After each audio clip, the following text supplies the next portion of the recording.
Hi, my name is Bella McMinn, and I'm the social media manager here at the Rock Church. I'm so glad you've connected with us today and wanted to welcome you to our online service. In addition to our weekly service, you can engage with us on Facebook, Instagram, and TikTok. I would love to hear from you on social media or by email. You can email me at bella@therocknv.church. Thank you again for joining us today, and I hope you enjoy the service.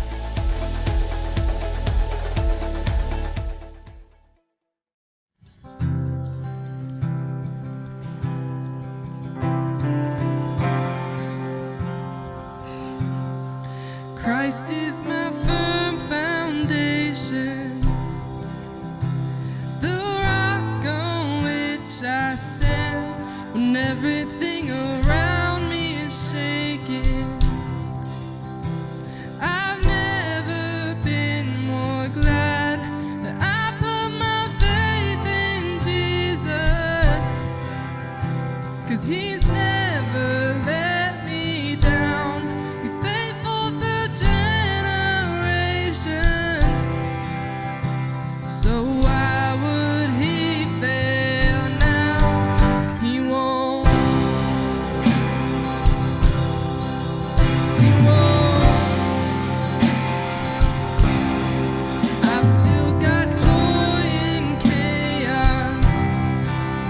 I've got peace that makes no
everybody. We have a very special camper Sunday service ready for you guys, but let's worship first.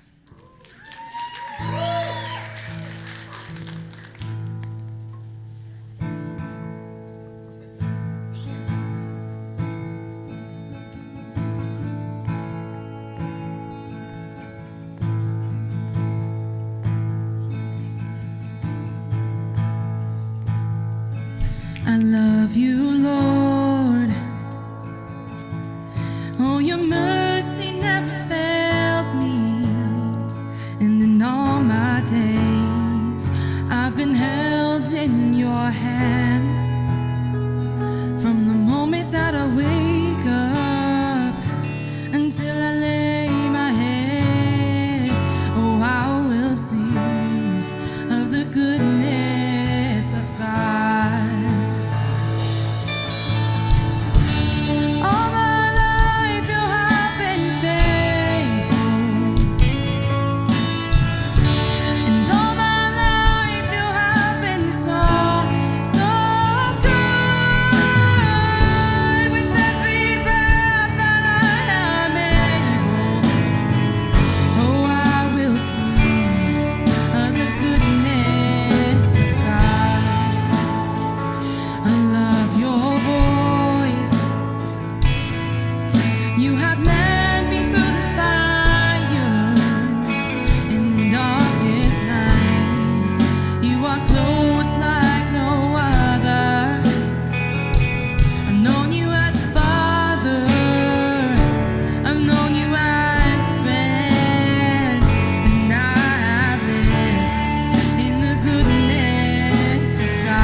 You bring light to the darkness. You give hope. You restore every heart that is broken. Great are you, Lord. It's your breath in our lungs, so we pour out our praise. We pour out our praise. It's your breath in our lungs, so we pour out our praise to you only.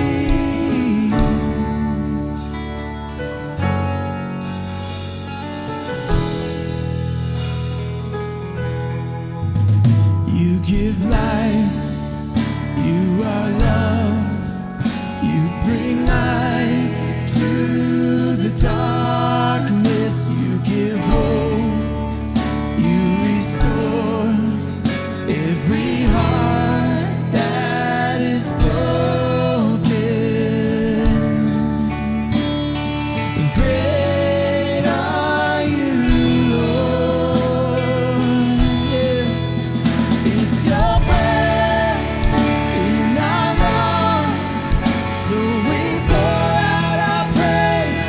We pour out our praise. It's your breath in our lungs, so we pour out our praise to you only. It's your breath in our lungs, yes. When we pour out our praise, we pour out our praise. It's your breath in our lungs, so we pour out our praise to you only.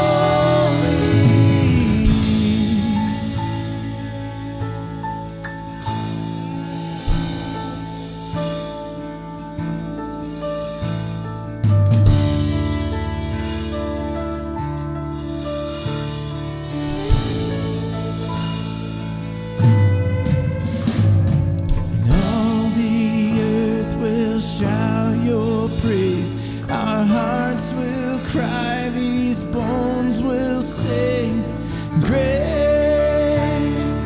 are you, Lord. And all the earth will shout your praise. Our hearts will cry, these bones will sing. Great are you, Lord. And all the earth will shout your praise. Our hearts will cry, these bones will sing. Great are you, Lord. It's your breath in our lungs, so we pour out our praise. We pour out our praise. It's your breath in our lungs, so we pour out our praise to you only. It's your breath in our lungs, so we pour out our praise. We pour out our praise. It's your breath in our lungs, so we pour out our praise to you only.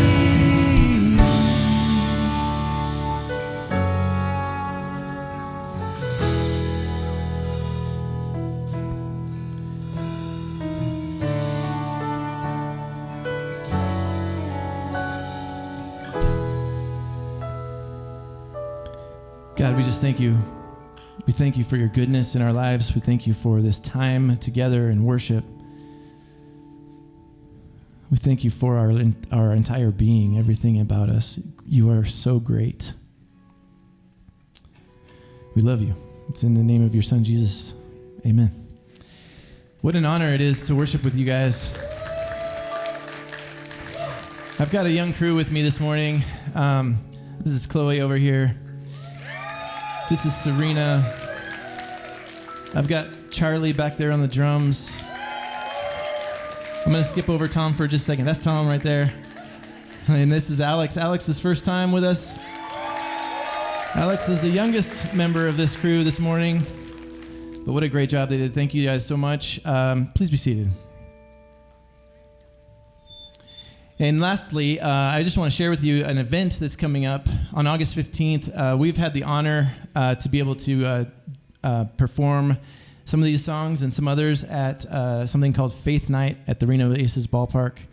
And it's been a privilege to do that for the last, I don't know, maybe close to 10 years now. And so we get to do it again on August 15th. I hope you all join us. It's $25 a ticket. There's information right there. There's information from anyone after service. We can help you out. So thank you so much.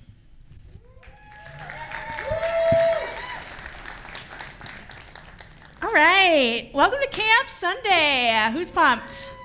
Serena, I'm going to hand that right back to you. Serena, will you take that? I'm good. I got one. Yeah, thanks. Appreciate it. All right. So, hi. I'm Rebecca. I'm one of the teaching pastors here, and we just got back from camp, and it was so exciting. Yeah. It was stupid great. It was probably as close to perfect as it could have been. You guys are going to get to hear a little bit about it this morning. But I also want to recognize that today carries some weight. Obviously, I know so many of you are following the news of what's going on in Texas, and it is not far from any of our minds that we brought our kids home. Gosh, it kills me. So I can't even do it. So we're going to pray, and we're going to ask God to do it for us, okay? God, thank you so much for all that you did at camp.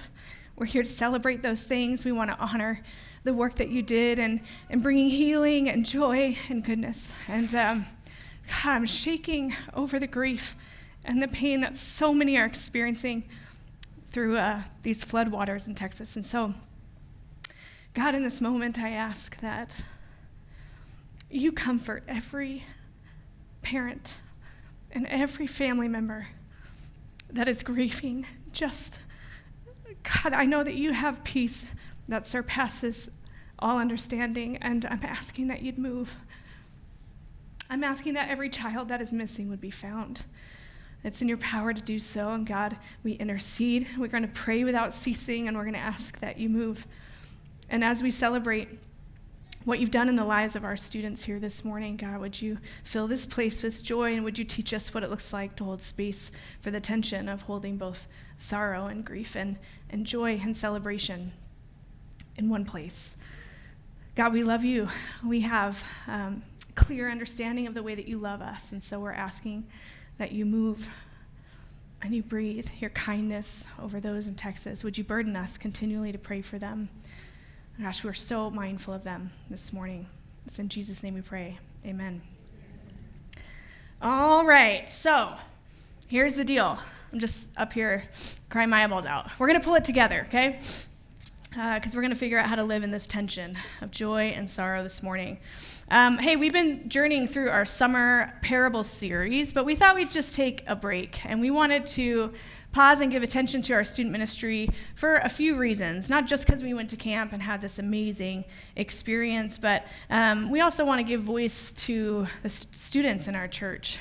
Here's the thing. I have been part of so many church communities where student ministry is sort of siloed off, and it's an extension of the church, and I really want to be clear that that is just not the way that we view our students here. Their voices matter. Their stories matter.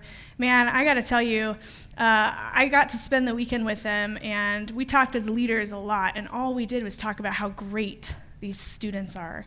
Never have I ever experienced a group of individuals that communicate and embody the idea of all means all like these students.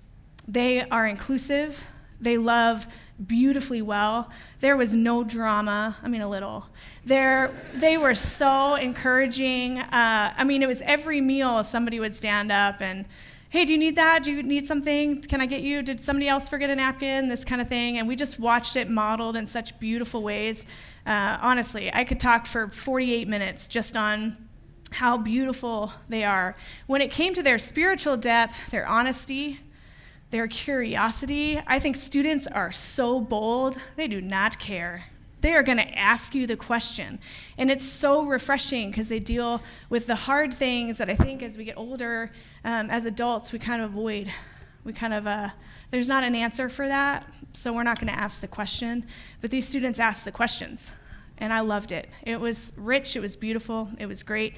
So we are wildly impressed by the students in the room. Parents that are raising them, just, man, well done. Well done. That's all I can say, yeah. So you're going to get to see them this morning and hear from them a little bit, but what I would like to say to students, you guys have a seat always at the table. You are welcome in the room. We are just better having you in it. So I'm really, really, really excited to hear from you today. But first, what we're going to do is we're going to talk through the whole entire book of Hebrews. So get on board, because that's what we did at camp. And we thought, we'll just like kind of walk you through our sessions in like lightning speed so you can kind of really see what we talked about. And then as we talk through the book of Hebrews, I'll introduce you to these campers and these leaders, yeah? So the book of Hebrews is not just theology, it's personal. It's about Jesus, and so much of the book is communicating to us that everything in the world is nothing compared to Jesus. So what we learn at camp is that Jesus is better. He just is. And so that's what we were unpacking. He's not just better than religion or better than sort of old systems, but Jesus, we believe, is better than anything. And that's kind of what we were exploring. We told the students, if you've ever wondered what God is like, look at Jesus. Jesus is what God is like. Jesus is someone who loves you, who knows you, who's with you in the mud. And we talked about how Jesus was God's loudest, I love you. So the first night of camp, what we did is we unpacked Hebrews chapter 1 and 2, and we talked about how Jesus doesn't stand far off. He's not distant. He doesn't look down on us when we're struggling or wrestling, when we're uncomfortable, when we're doubting, and he doesn't cast shame or any of those things over us. He doesn't demand that we sort of clean ourselves up before we approach him. In fact, we started to look at the story in John chapter 8 about a woman who was caught in adultery. And this woman was dragged in front of the religious leaders at the time, and she was exposed and she was humiliated. And what was happening in the story that we unpacked is that every single religious leader was holding a stone. And the intent was to punish her by death with this stoning. And so Jesus does something really unexpected in the story. He creates space. I think this is excellent leadership. When you're feeling high emotion and you're feeling quick to react and quick to move, quick to step into judgment, Jesus gets down into the dirt and he starts to draw in the dirt. We don't know what he drew or what he wrote, but first night of camp, we talked about this giving space. And Jesus says, hey, if any of you is without sin, you can cast the first stone. And we kind of hypothesized about what Jesus could have written in the dirt and maybe some ideas there. But Jesus is the one that stoops low. He gets in the dirt with you, and he doesn't shame you, and he doesn't stone you. And so one by one, each person in that village walked away. And then Jesus says to the woman, who's here to condemn you? And she says, no one. And he says, great, I don't condemn you either. So go and sin no more. And it's a beautiful picture, so we unpacked that. On that first night of camp, every student was given a stone. They were told not to throw them. They were told to hold them. They were meant to be a reminder that Jesus is steady, that he is firm, and you can hold on to him. You're not meant to be throwing stones at one another. Jesus doesn't flinch at our mess. He'll get down in it with us, right? I love this because this is who Jesus is, not just for every student at camp, not just for every parent of those students, but for every one of us in the room. Jesus steps into our mess and loves us through it and does not condemn us. So what I want to do is I want to invite Ashlyn up on stage. She was voted... Yeah, she's coming. Where is she? She was voted most likely to rescue you poolside or post s'mores or make you a friendship bracelet. I'm wearing mine right here. It says ravishing, if you want to know. So I love Ashlyn. Let me just tell you just briefly, she leads with vulnerability, totally and truly. She leads with authenticity. She was the perfect, let me hear it, camp counselor to these girls. Yeah. They love her so much that I should just give her the stage, like, gosh, it's so great. And so what I want to do is I want to invite Ashland's cabin up. Not everybody's here this morning. We got a lot of 4th of July weekenders out of town, but we have in Ashland's cabin, we have Chloe, Embry, Lenny, and Kylie were in her cabin. So we got 2 of them here this morning, and these are some pictures of the green cabin. We got a solid duck face picture, and then they sort of annihilated us on relay races, and they were just like, "We are girls, hear us roar," and we were like, "We're terrified." So we let them win everything, basically. All right, so Ashlyn's going to tell you what the big takeaway from session 1 was, and we'll go from there. Hi, everyone. Good morning. So yes, the questions for us in Hebrews 1 and 2 becomes, what would it look like if we were a people marked by the kind of grace that Jesus teaches us? If instead of judgment, we extended compassion? If instead of grasping for control, we embodied steadiness? Our students are learning it, and they're teaching us, not just that Jesus came close then, but that he is still coming close now. So we carry our stones not as weapons, but as symbols, and we hold them as a reminder of the one who held us first. Awesome. Thank you so much. Snag that from me. Appreciate it. All right. Ashlyn's going to grab a seat with her cabin. All right, on session 2 on Friday morning, we did build on that truth. What we did was that we talked about how that Jesus doesn't just come close, but he stays with us. He stays close with us. And so we looked at chapters 3 and 4 in the book of Hebrews, and we started studying the idea of the tabernacle.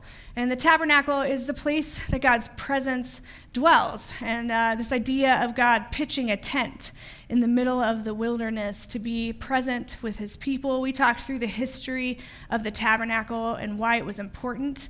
And we spent some time talking about how God made a way for his people to connect with him and have a relationship with him, even amidst all of the lightning and the smoke and the clouds of fire. And what we learned from Hebrews is that God didn't just pitch a tent among us, but he actually came to pitch a tent within us, and we are now the place where God's presence dwells. And so the book of Hebrews tells us that Jesus is our great high priest, and we began unpacking this idea and this theology. It's a thread throughout the Bible about what that means. Unlike the high priests of old that would enter into the tabernacle, and to do so, they would have to do these outlandish rituals for purity and for cleanliness, and they had to do all these sacrifices for atonement, substitutionary atonement. We talked through those pieces as a group.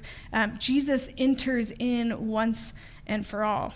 And he didn't bring the blood of animals, he brought himself and became that substitute for us. So we talked and unpacked this idea that Jesus is our great high priest. Hebrews chapter 4 says it this way: "For we do not have a high priest who is unable to sympathize with our weaknesses, but one who has been tempted in every way, just as we are. Yet he was without sin. Let us then approach God's throne of grace with confidence, so that we may receive mercy and find grace to help us in our time of need." So we talked about how the throne that we as followers of Jesus get to approach is one of grace. And we get to approach it with confidence because it is such a throne. It's not a throne of shame or condemnation. It's not one to be afraid of. We don't have to fear approaching God because of the work that Jesus did for us on the cross. And so what we realize, Hebrews reveals to us that throne of grace isn't guarded. It's open. It is vulnerable. It's welcome. And so we invited that morning our students to name those things that they've been carrying that have kept them from approaching God.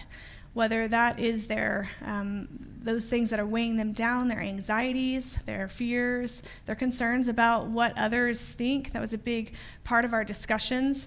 And they wrote them down, literally, on a piece of paper. And then we created this really amazing, it was just a chair, but throne of grace when at camp. And they approached this throne of grace. And what was so different about this camp, markedly different about this camp, I've been to so many in my lifetime. I have gone as a camper, as a camp counselor, as a youth pastor.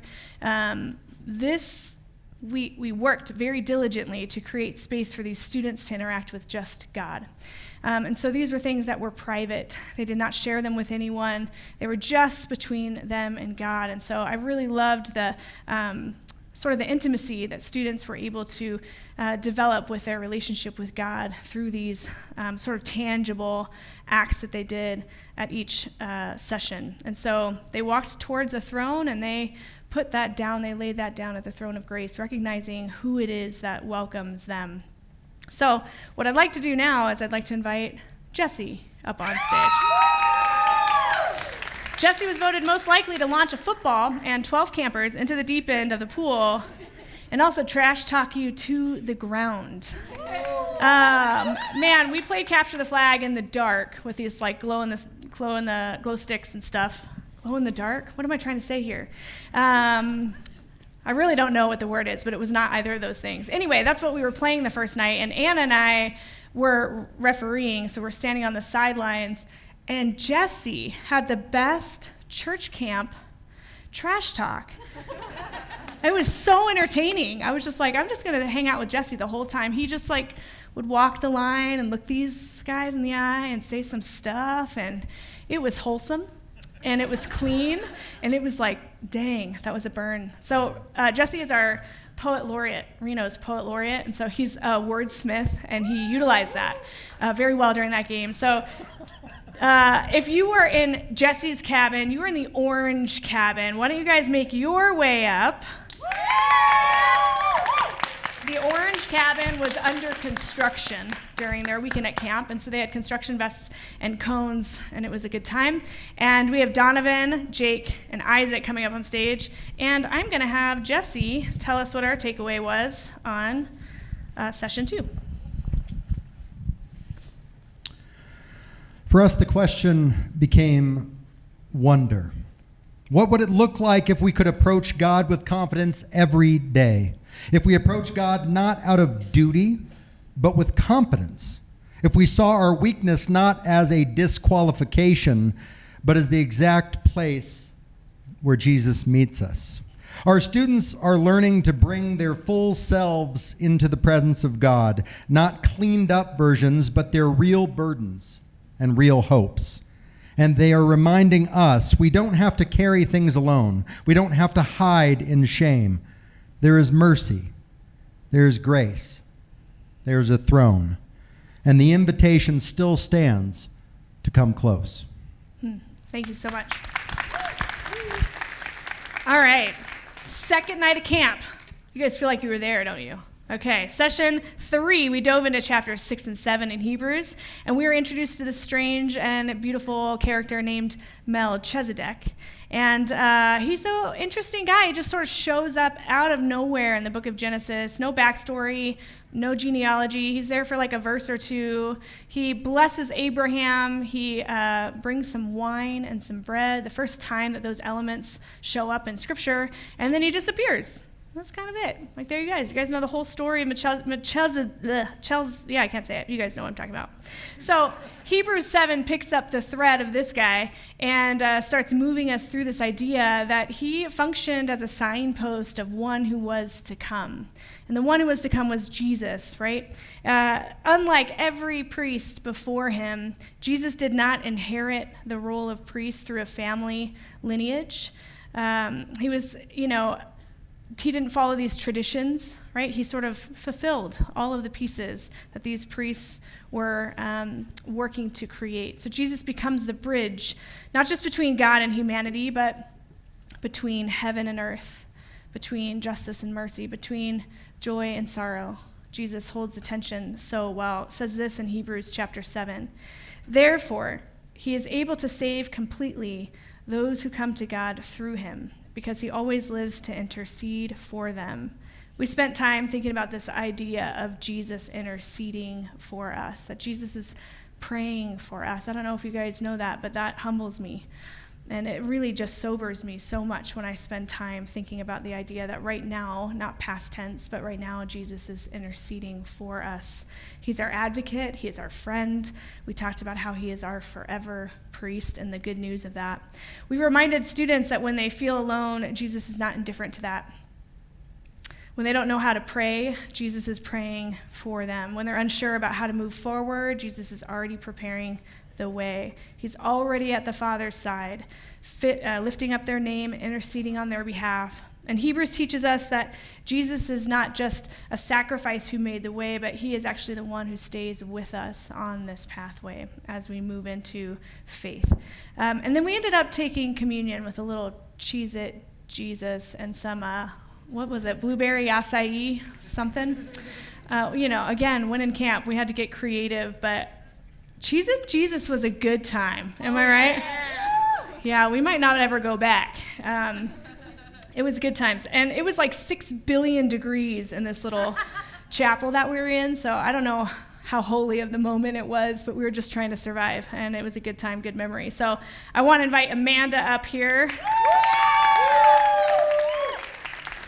Amanda is Jesse's better half. She was our counselor to the blue cabin, and she was voted most likely to catch you in an iconic photo or make you a personalized lanyard in your colors. Yeah, she's amazing.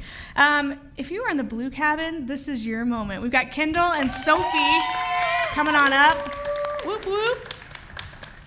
Come on up. Make your way up. We got pictures of them too. I'm sure we don't have your duck faces up there. Missed opportunity. Come see me later if you want to see their duck faces. All right, Amanda's going to share with us our takeaway from session 3. All right. Our takeaway from Cheez-It Jesus Night was, what if we lived like these things were all true? What if we trusted that someone is always in our corner, not as a backup plan, but as our high priest and dearest friend? What if we believed that prayer isn't just something we do, but something that Jesus does for us, with us, and over us? That night, our students discovered something that could change everything. Jesus is not distant from their struggle. He is for them, he is with them, and he is speaking their name even now. Awesome. Thank you. All right. After each one of these sessions, our students went with their camp counselor and had sort of a debrief small group time just to go deeper. And I was just so impressed with the leadership and the wisdom in how each individual cabin leader moved and handled that time. Amanda came downstairs at one point and she's like, I'm just gonna steal some red vines, she knew her people, and she had to accommodate for activity, and just everybody is quick to be flexible to actually engage with the students at their level, at their time. So I was wildly impressed with each one of these leaders. By Saturday morning, we sort of arrived at what I think, just as a Rebecca personalism, is one of the most powerful parts of the book of Hebrew, and it's this idea that Jesus sits down. And so I kind of want to explain that to you. It sounds small, but I really feel like it's everything. In the Old Testament, the work of the priests was just never finished, and we talked about this day in and day out ritual. He says this in Hebrews 10. Day after day, every priest stands and performs his religious duties. Again and again, he offers the same sacrifices, which can never take away sins. But when this priest had offered for all time one sacrifice for sins, he sat down at the right hand of God. He sat down because the work was finished. It was paid in full. Jesus didn't come to give us a new religion or more ladders to climb or more rituals or more things to do. He came to give us a wholly new covenant, which we talked about, a new way of being with God, and that's through grace. And we learn in Hebrews that when Jesus gave his life, something amazing happened at the temple. There was this really thick curtain, a thick veil, that separated the place where God dwelled from humanity. And you had to do all this stuff to kind of enter into this place called the Holy of Holies. And when Jesus died, the temple curtain between those spaces ripped in two. And so we talked about that idea of this fabric ripping from top to bottom and what that opens our access to, what that pathway is. It's sort of as if heaven itself was saying in the moment, you're not cut off anymore. You can come close anytime you want. So that morning, we invited our students to do something a little bold. We asked them to take a minute and consider, what do they think that they've sort of placed in their mind as something that sets them away from God? What is something that's separating them from God? I invite you to do that same work this morning. Is there something in your own heart and spirit and mind where you think that sort of disqualifies me from being in the presence of the Lord right now? And they were given a piece of fabric, And they got to write that thing down. And then one by one, they ripped and tore that fabric, and they threw it in the trash as a sort of an act of like freedom and courage and boldness. That there's nothing separating us from the presence of the Lord, and how beautiful and how good of news that is. So Aubrey's going to make his way on up here now. Aubrey was our middle school boys counselor. He absolutely smashed it. He's been voted most likely to annihilate you in stealth mode during capture of the flag. Literally, he came and laid down in the dark and covered up his glow sticks with clover and just laid there, and nobody was ready. I was loving it. It was I don't need to play this game. I'm just going to watch Aubrey and listen to Jesse, and my life is made. So he was hanging out with campers Grayson, Nolan, and Colby. If you guys are here and want to make your way up, yeah, come on up. Whoop, whoop. They pretty much, this is the red team, they pretty much killed us all in the Frisbee golf course all weekend. They're pros. Aubrey's going to share with you our takeaway on session 4. Please, sir. Thank you so much. What we learned was that the gospel still calls to us today. We don't have to crawl our way back to God. We don't have to perform our way into his presence. He already ran to us. So whatever veil you've been hiding behind, let it tear. Whatever shame you've carried, let it drop. Because Jesus sat down. Because the work is finished, because the way is open, because he still says, come close. Awesome. Thanks, Aubrey. Appreciate you. All right, final night together at camp. We obviously wrapped it up with some s'mores, fireside, and we talked about a charge that Hebrews chapter 11 and 12 give us as we wrapped up, and it's one that still echoes to us today, and it's this charge that we are meant to keep running. We are running a faith race, and so we talked a little bit through what that means, right? Once you've encountered Jesus, once you said, yeah, I'm into this. Once that veil is torn in your own life and all those sort of burdens are laid down, all the work that we did as we unpacked the book of Hebrews, once you know that you're loved, man, you certainly don't go back to business as usual, which you'll hear from these students in a second. You run forward. Hebrews 12 begins this way. It says, therefore, since we are surrounded by such a great cloud of witnesses, let us throw off everything that hinders and the sin that so easily entangles us, and let us run with perseverance the race marked out for us, fixing our eyes on Jesus, the pioneer and the perfecter of our faith. And so we talked about how this race isn't a sprint, and how, as we're sitting there in the firelight, we just had a really small amount of light to see by, but we weren't experiencing fear because we were together and we were close and we cared about each other. And so we talked about faith becoming this sort of journey of trust. You don't always know the next step, and you're meant to be running. And so we talked about how we're not running alone. We're surrounded by a great cloud of witnesses, and we reminded the students that they are not alone. They have leaders, they have this church family, they have their families. And so we invited students that night to sort of name all those things that are holding them back from running forward in faith. They're exploring their faith, they're figuring it out, they're finding new language for their faith, and they're building relationships between one another. And so what we did was we handed them racing bibs, the kind that you pin to your shirt. And we wanted it not to really be a decoration, but more of a declaration that they recognize and honor the fact that they're running. They're not going to stay stuck where they are. They want to keep moving forward. And we talked through how best to support each other in this race of faith. And Jesus doesn't just sit on the sidelines. He gets in the race with us. He is always with us running, and so there's a hope there, and he's going to see us through to the finish. The race of our faith is real, and these students' lives have real purpose. And God's moving in their lives with intention as he is in ours. And so their faith is going somewhere. And so they're meant to be running, and that's what we talked about. So I want to invite Anna up.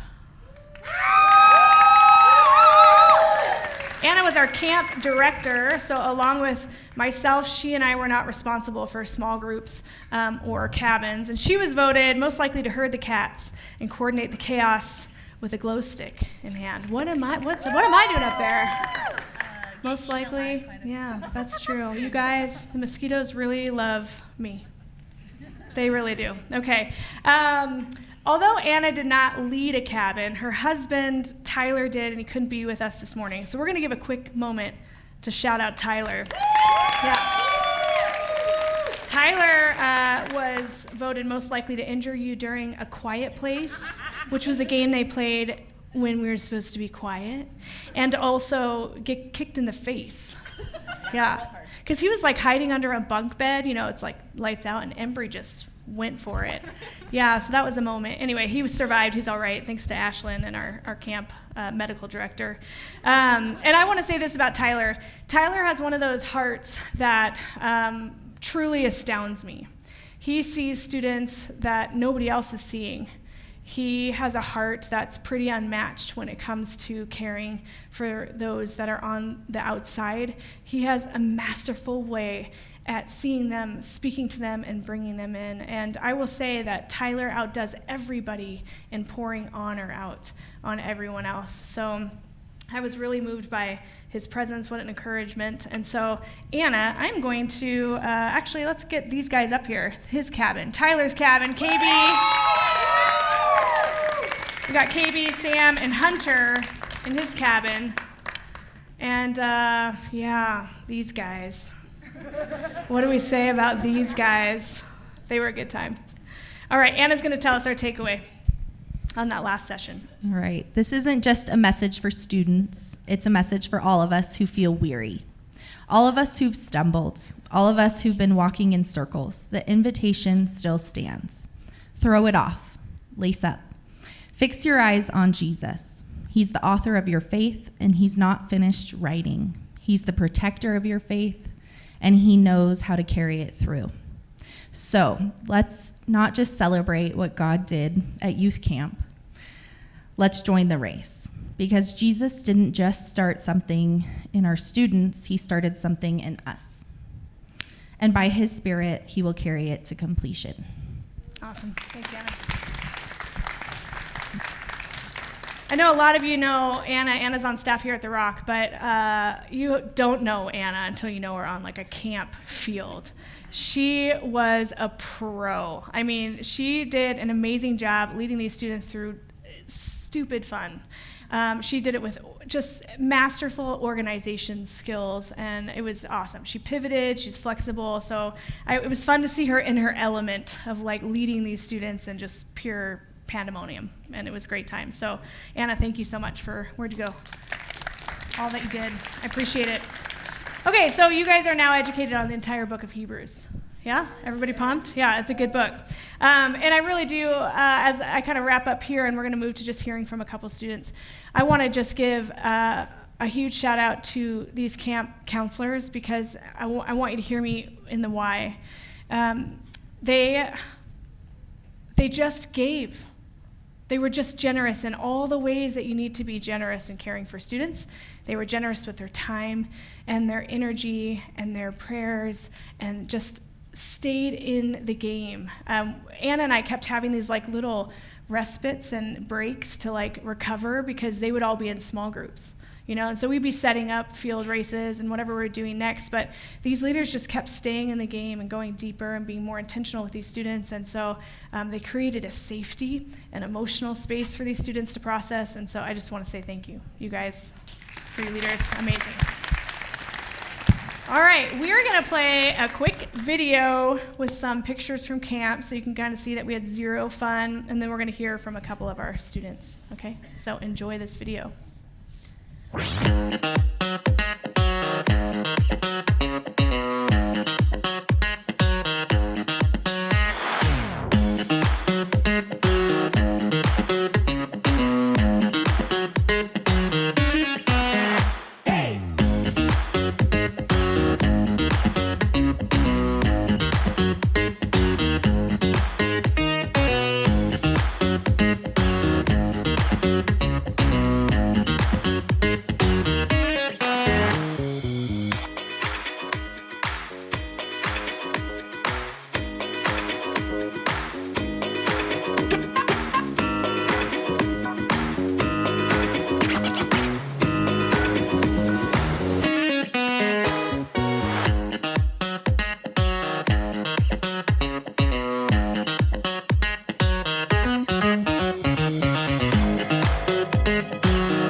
Yeah, we had no fun, you guys, honestly. It was the worst. All right, I'm going to invite Chloe up. Chloe was in the green cabin.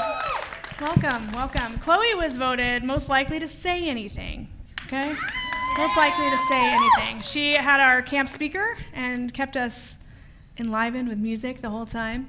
And also, she will literally say anything. So prepare your hearts. Hey, you were the oldest camper. This is your last year at camp, and I kind of want to hear from you and just share with everyone what your big takeaway was from your time at camp. Okay, well, first of all, I think we should give a shout out to you because you led us to everything. You're a great, amazing pastor, and we couldn't have found our relationship with God with anyone else. So, thanks, that's kind. The thing that I took away from camp was I learned how to be vulnerable with people who I am not necessarily close with, or I wasn't at the beginning of camp. So like my cabin, absolute sisterhood now, but at the beginning of camp, I didn't really know any of them. Like I didn't know what they had gone through. I wasn't really friends with any of them. And then towards the end of camp, I felt like I could tell them anything. And I did. I told them pretty much everything that I've ever gone through. And they shared everything with us, and they trusted every single girl in that cabin. And so it taught me that I can be vulnerable. Like I can tell people, my sisters, whatever I need, if I'm struggling, if I need prayer.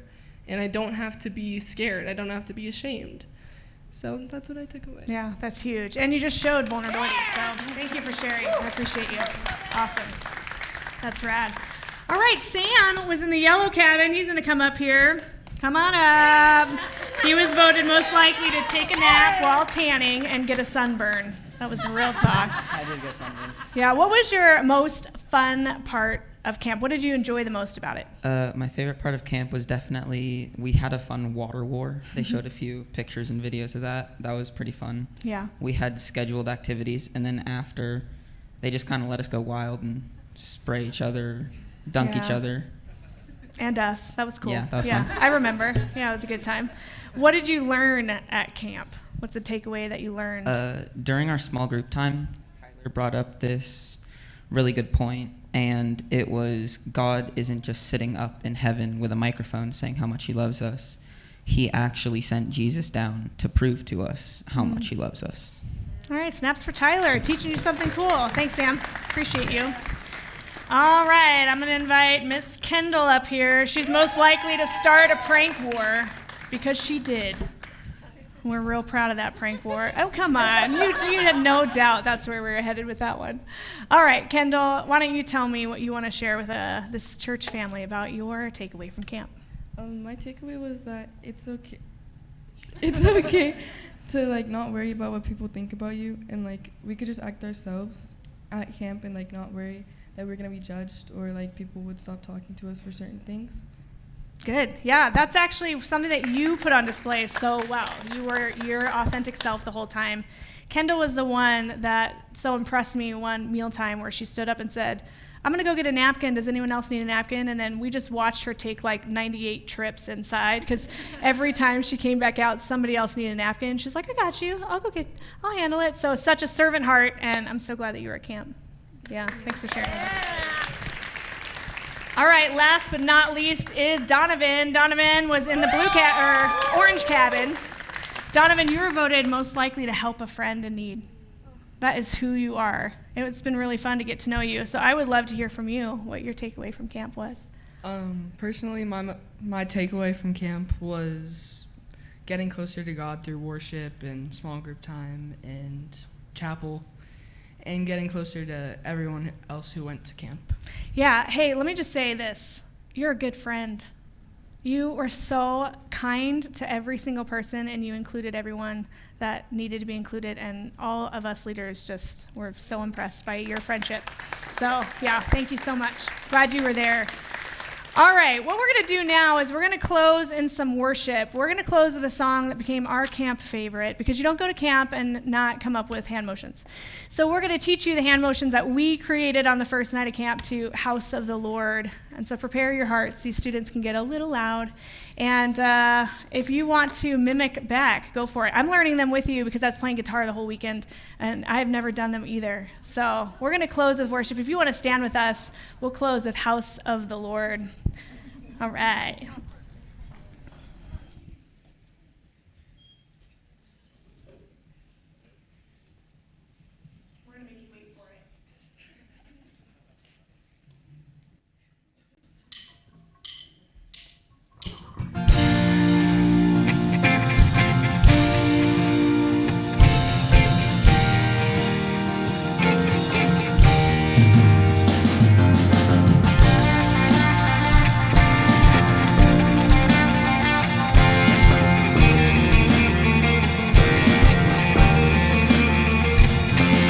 Worship the God who was.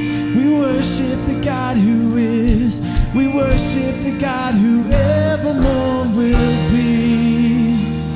He opened the prison doors. He parted the raging sea. My God, He holds the victory. Yeah. There's joy in the house of the Lord. There's joy in the house of the Lord today. We won't be quiet. We shout out your praise. There's joy in the house of the Lord. Our God is surely in this place, and we won't be quiet. We shout out your praise. Oh, oh, oh. We shout out your praise. Oh, oh, oh. We sing to the God who heals. We sing to the God who saves. We sing to the God who always makes a way. 'Cause He hung up on that cross, and He rose up from that grave. My God, still rolling stones away. There's joy in the house of the Lord. There's joy in the house of the Lord today. And we won't be quiet. We shout out your praise. There's joy in the house of the Lord. Our God is surely in this place, and we won't be quiet. We shout out your praise. We were the beggars, now we're royalty. We were the prisoners, now we're running free. We are forgiven, accepted, redeemed by His grace. Let the house of the Lord sing praise. We were the beggars, now we're royalty. We were the prisoners, now we're running free.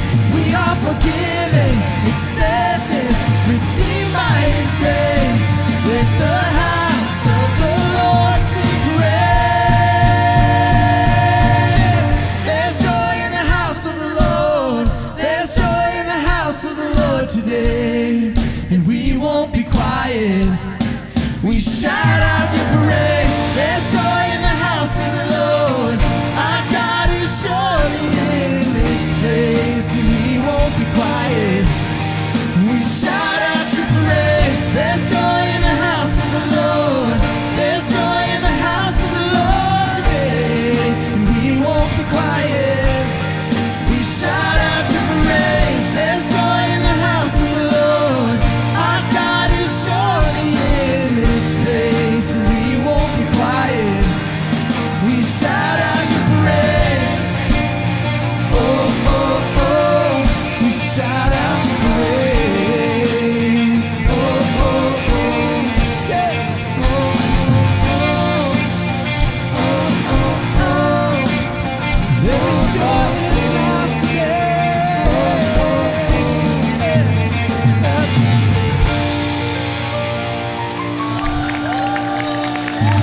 All right.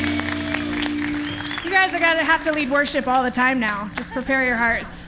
Hey, thanks for celebrating with us. Camp was awesome. And if you see any of these students in the blue shirts, man, it would be awesome if you gave them a second and just talk to them a little bit about their experience at camp and what God's teaching them. Hey, just a reminder, we have prayer and communion up in that corner, and we do have a prayer night coming up this coming Saturday night at 6 p.m. in this room. Connie will lead you guys. But if you do need prayer, want to take communion, it's available to you up there. If you want to participate with us in financial giving, there's a couple ways to do that. But one of them is this text to give number. You can text any dollar amount, so you can just type 25 to this number on the screen, and it will text you back how to set that up and how to get that going. You can also give at the kiosk or at the welcome counter. And hey, next week we are going to continue our parables series. My buddy Brandon's going to come, and he's going to preach on one of my favorite parables. I'm really, really excited. Please come and hear his heart. Fantastic teacher, and I'm really looking forward to hearing from him. So get on back here next week and have a great week. Bye, guys.